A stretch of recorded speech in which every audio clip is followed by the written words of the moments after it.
Hello friends, Tamil செய்திகளை தெரிஞ்சுக்க Tamil spicy சேனலை சப்ஸ்கிரைப் பண்ணுங்க. இப்போ தேமுதிக கட்சியை எப்படியாச்சும் அதிமுகவோட கூட்டணிகளை கொண்டு வரதுக்கு பாஜகவானது அதிமுகவுக்கு அழுத்தம் கொடுத்துட்டு இருக்காங்க.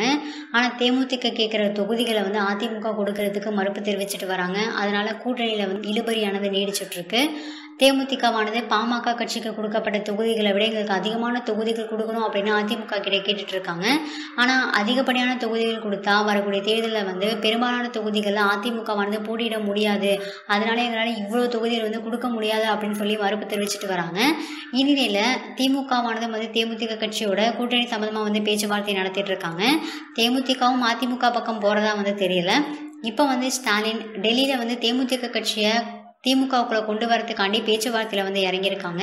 அப்போ காங்கிரஸ் என்ன தெரிவிச்சிருக்காங்கன்னா, தேமுதிக கட்சியானது திமுகவோட கூட்டணி வைக்கிறதுக்கு ஒத்துக்கிட்டாங்க அப்படின்னா காங்கிரஸுக்கு கொடுக்கப்பட்ட 10 தொகுதிகள்லேருந்து 2 தொகுதிகள் நாங்கள் தேமுதிக கட்சிக்கு தரோம்.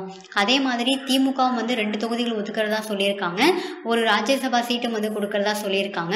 ஸோ தேமுதிக கட்சிக்கு திமுகவில் இணையறாங்க அப்படின்னா அவங்களுக்கு 4 தொகுதிகளும் ஒரு ராஜ்யசபா சீட்டும் கொடுக்கறதா திமுக காங்கிரஸ் பேசி முடிவு பண்ணியிருக்காங்க. ஸோ தேமுதிக கட்சியானது திமுகவில் வர்றதுனால காங்கிரஸுக்கு கொடுக்கப்பட்ட 10 தொகுதிகளில் 2 தொகுதிகள் கிடைக்குது. இதனால காங்கிரஸ் 8 இடங்களில் தான் போட்டியிடுற சூழல் ஏற்பட இருக்கு. ஸோ தேமுதிக கட்சியானது திமுகவில் இணைய போகிறாங்களா, என்ன பண்ண போகிறாங்க அப்படிங்கிறத நம்ம வெயிட் பண்ணி பார்ப்போம்.